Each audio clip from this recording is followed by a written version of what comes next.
Hello बच्चों। कल जो हमने परिमेय संख्या का टॉपिक पढ़ा था कक्षा 8 की पहली प्रश्नावली का कि परिमेय संख्याएं क्या होती हैं। तो जैसा हमने देखा था कि जो संख्याओं को हम अंश बटा हर के रूप में लिख सकते हैं उन्हें हम परिमेय संख्याएं कहते हैं, लेकिन शर्त ये थी कि हर का मान 0 नहीं होना चाहिए। कल हमने कुछ प्रॉपर्टीज भी पढ़ी थी कि क्रम विनिमयता का गुण क्या होता है। जैसे क्रम विनिमय a प्लस बी, अगर दो संख्याएं हैं तो उसको हम b प्लस ए भी लिख सकते हैं, यानी कि उनका क्रम हम इंटरचेंज कर सकते हैं तो कोई फर्क नहीं पड़ेगा। यानी कि क्रम विनिमय का गुण ये होता है। और साहचर्यता के गुण में हमने कल पढ़ा था कि a प्लस बी प्लस सी, अगर हम तीन संख्याएं लें और उनको जोड़ के लिए देखें, पहले एक संख्या को हम बाहर रखें, दो को जोड़ें और उसके बाद अगर हम पहली दो संख्याओं को ले उनको ब्रैकेट में रखें और फिर तीसरे को बाहर जोड़ें, अगर अगर हम साहचर्य के गुण का अगर हम पालन करें तो हम देखते हैं कि मान जो है वो हमारा बराबर आता है। तो कल हमने ये चीज पढ़ा था कि क्रम विनिमयता का गुण होता क्या है और साहचर्यता का गुण क्या होता है।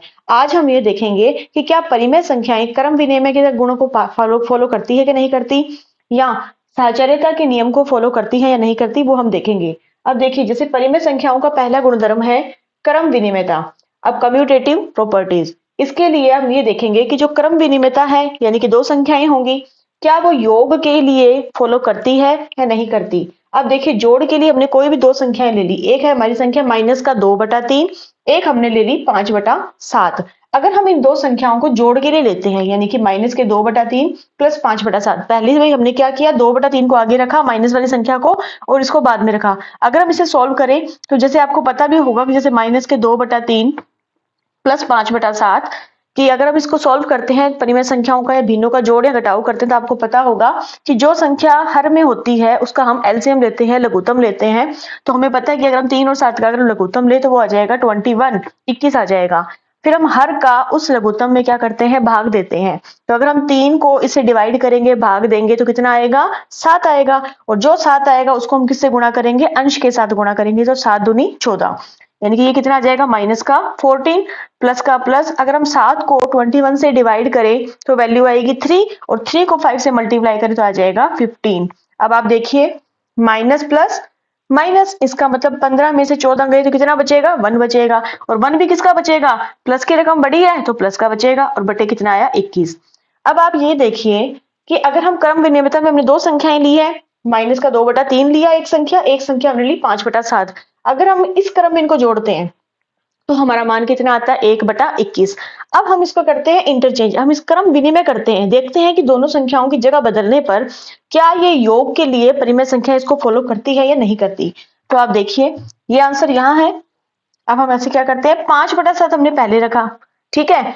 अब हमें तो जोड़ना है, जोड़ का निशान लगाया। दूसरी संख्या क्या है हमारी, -2/3, कोई फर्क नहीं पड़ता। अब आपको पता है, अगर हम देखा है कि प्लस माइनस क्या होता है, माइनस होता है, तो भी कोई दिक्कत नहीं है, बीच में माइनस आ जाएगा। आगे का प्रोसीजर हमारा वही सेम है कि दोनों का हम एलसीएम लेंगे।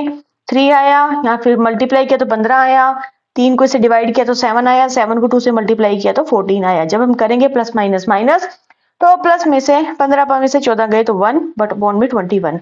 अब आप देखिए बच्चों, क्या दोनों के आंसर में कोई फर्क है, दोनों के आंसर में कोई फर्क नहीं है। यानी कि ये भी 1/21 आया प्लस में और ये भी कितना आया, 1/21 आया प्लस में। यानी कि दो संख्याएं हमने ली है, एक लिया -2/3, एक लिया प्लस का 5/7। जब हम इन दोनों संख्याओं को जोड़ के लिए देखते हैं तो हम देखते हैं कि ये क्रम विनिमयता के गुण को फॉलो करती है। इसका मतलब परिमेय संख्याएं योग के लिए क्रम विनिमय होती है। ये हमने इसको एग्जाम्पल से क्लियर कर लिया। अब हम देखेंगे क्या घटाओ के लिए भी क्रम विनिमयता का गुण फॉलो होता है, परिमेय संख्या क्या करती हैं। तो देखिए, घटाओ के लिए भी हम सेम ऐसे करते हैं, दो संख्याएं लेंगे तो वो हम यहाँ पे आपको करके दिखाते हैं कि दो संख्याएं लेकर अगर हम उन्हें घटाएंगे और फिर अगर हम उनको इंटरचेंज करें, उनका क्रम बदल दें तो क्या आंसर सेम आएगा या नहीं। तो देखिए, हमने दो संख्याएं ले ली, एक संख्या ली है 2/3 और एक संख्या हमने ले ली 5/4। ठीक है, दो संख्या ली है, दोनों पॉजिटिव ली है। हम क्योंकि व्यवकलन के लिए यानी कि माइनस के लिए, घटाव के लिए कर रहे हैं, तो अब हम इसे घटा के देखेंगे। तो देखिए, पहले हमने 2/3 को पहले रखा था, 2/3 -5/4। अब भाई 3 और 4 का अगर हम एलसीएम लें तो कितना आएगा, 12 आएगा। 3 को इससे डिवाइड करेंगे तो कितना आएगा, 4 को 2 से मल्टीप्लाई करेंगे तो 8 आएगा।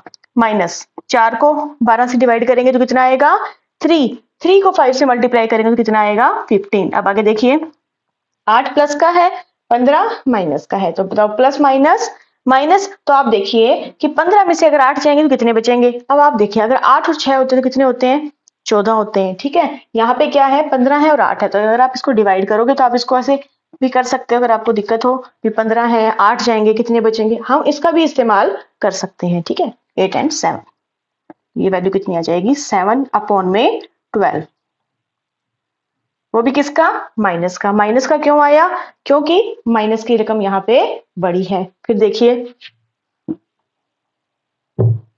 माइनस का 7/12 आया। अब हम ये देखेंगे कि अगर हम इनकी लोग इसको चेंज करें, इसके क्रम को बदलें तो क्या वैल्यू आएगी।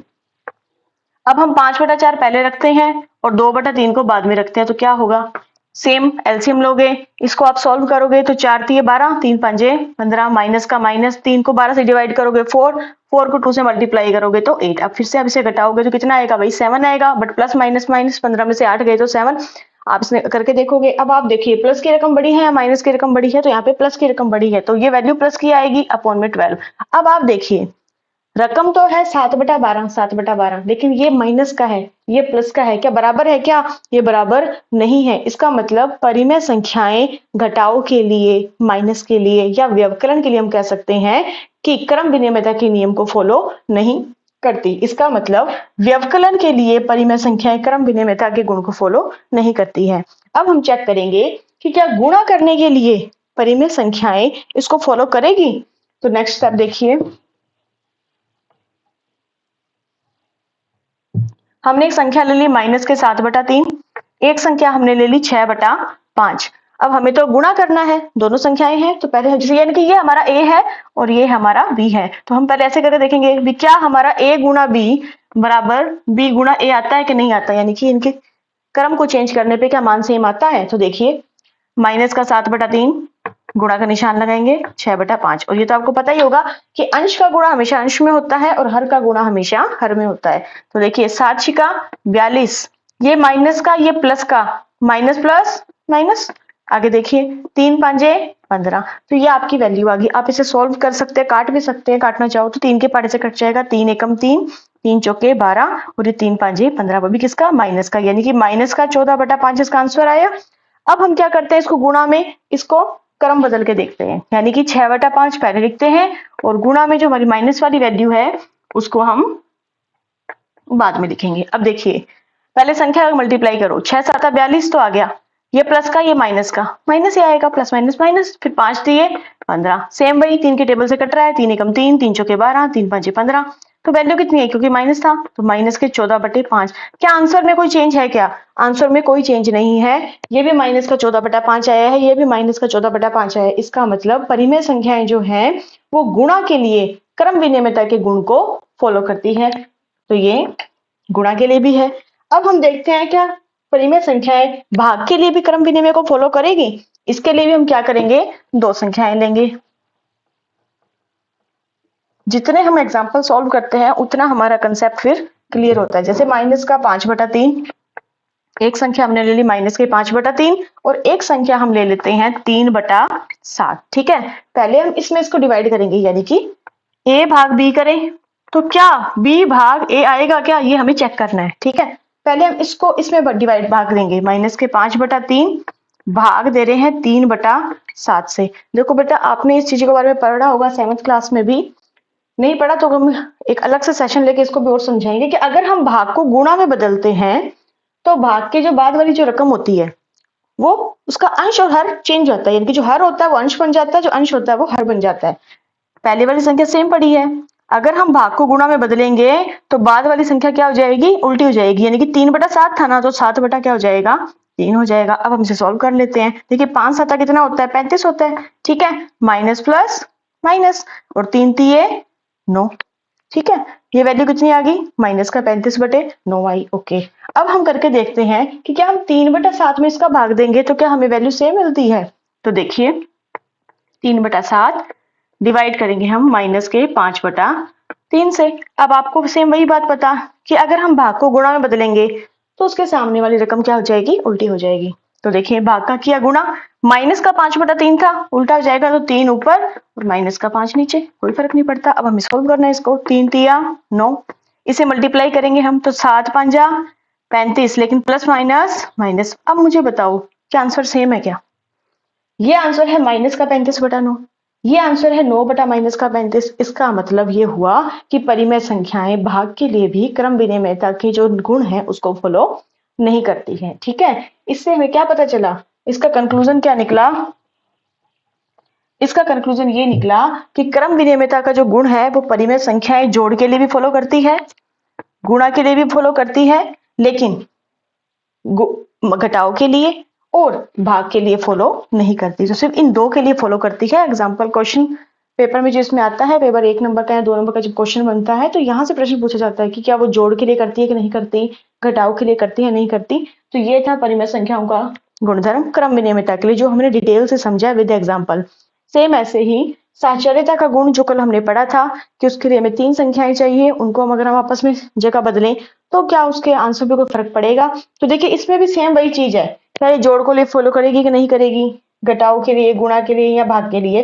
तो हम देखते हैं कि ये भी साहचर्यता के लिए भी कोई भी आप 2-3 संख्याएं ले सकते हैं। जैसे मान लो 2/3 लिया 4/5 ले लिया, 1/3 ले लिया। ठीक है, हम जोड़ के लिए करके देखते हैं। देखिए 2/3 प्लस 4/5 प्लस 1/3, पहले हम इनको सॉल्व करेंगे। ठीक है, और एक साइड हम क्या करेंगे, इन दोनों को ब्रैकेट में लेके इसको बाहर करेंगे। 2/3 प्लस 4/5 प्लस 1/3। अब आपको मैंने कल बताया था बोर्ड मास का एक नियम कि सबसे पहले हम ब्रैकेट को सॉल्व करेंगे। पहले ब्रैकेट ये रही, तो ये रकम वैसे की वैसे रखेंगे 2/3 प्लस ब्रैकेट अगर हम सॉल्व करें तो वही देखो 5 और 3 का अगर हम एलसीएम लेना पड़ेगा तो 5 और 3 का एलसीएम 15 को इससे भाग देंगे तो 3 को 4 से मल्टीप्लाई करेंगे तो 12 3 को 15 से भाग करेंगे तो 5 को 1 से गुणा करेंगे तो 5। आगे देखिए ये वैसे के वैसे है। अब हम ब्रैकेट को चाहे ओपन भी कर सकते हैं क्योंकि 12 और 5 कितने हो जाएंगे, 17 हो जाएंगे, बटे में क्या आ जाएगा 15। अब फिर हम इसका एलसीएम लेना पड़ेगा, 3 और 15 का एलसीएम कितना आएगा, तो हम ले सकते हैं 15। 3 के पढ़े 15 कितने नंबर पे आता है, 5 नंबर पे आता है। अगर हम 5 को 2 से मल्टीप्लाई करेंगे तो 10 प्लस में प्लस 15 में 15 का भाग देंगे तो कितना आएगा, 1 आएगा। 1 को 17 से गुणा करेंगे तो 17 आएगा। अब देखिए 10 में 17 जोड़ो तो कितना आया 27 अपॉन में 15, 3 के पहाड़े से कट भी रहा है, 3 ही 27, 3 पंजे 15। तो आपका आंसर कितना मिला, आंसर मिला 9/5। अब यहाँ चेक करते हैं क्या आंसर सेम आता है। तो देखिए पहले ब्रैकेट सॉल्व करेंगे, वही 15 आएगा, इसको डिवाइड करेंगे, सॉल्व करेंगे, 3 आया, 12 आया, 1/3। फिर यहाँ देखिए इसको जोड़ेंगे आप तो कितना आएगा, 1 और 1 2, ये 22 अपॉन 15 प्लस 1/3। फिर आगे देखिए 15 और 3 का आप क्या लोगे, एलसीएम लोगे तो कितना आएगा 15, ये 1 आ जाएगा डिवाइड करने पे, 1 को 22 से गुणा करेंगे तो 22 प्लस का प्लस, 3 को 15 से करोगे तो 5, 5 एक कम 5, 22 में 5 जोड़े कितना आएगा 27 अपॉन में 15। सेम वैसे 3 के टेबल से इसे कट करोगे तो 3 27, 3 पंजे 15। इसका उत्तर भी कितना आया 9/5। इसका उत्तर भी कितना है 9/5। यानी कि परिमेय संख्याएं साहचर्यता के गुणधर्म में योग को फॉलो करती है। देखिए ये भी इसके जैसे ही है, योग में फॉलो करेगा, गुणा में फॉलो करेगा, लेकिन भाग में और घटाव में फॉलो नहीं करेगा। तो इसको आप एक तरह से शॉर्ट में भी ध्यान रख सकते हैं कि क्रम विनिमयता का गुण हो चाहे साहचर्यता का गुण हो, परिमेय संख्याएं जोड़ के लिए और गुणा के लिए हमेशा उसके नियमों को फॉलो करती है। इसी के साथ इसका जो बिल्कुल बेसिक कॉन्सेप्ट था वो हमने इसमें देखा। नेक्स्ट क्लास में हम देखेंगे कि इसके लिए गुणन तत्व क्या होता है, योज्य तत्व क्या होता है, फिर हम इसके प्रश्नावली के प्रश्न करेंगे। क्योंकि जब तक हमें इस टॉपिक के बारे में पता नहीं होता तो हमारे कंसेप्ट क्लियर नहीं होंगे, तो इसलिए पहले कंसेप्ट करना जरूरी है, उसके बाद हम इसके क्वेश्चंस करेंगे। Thank you.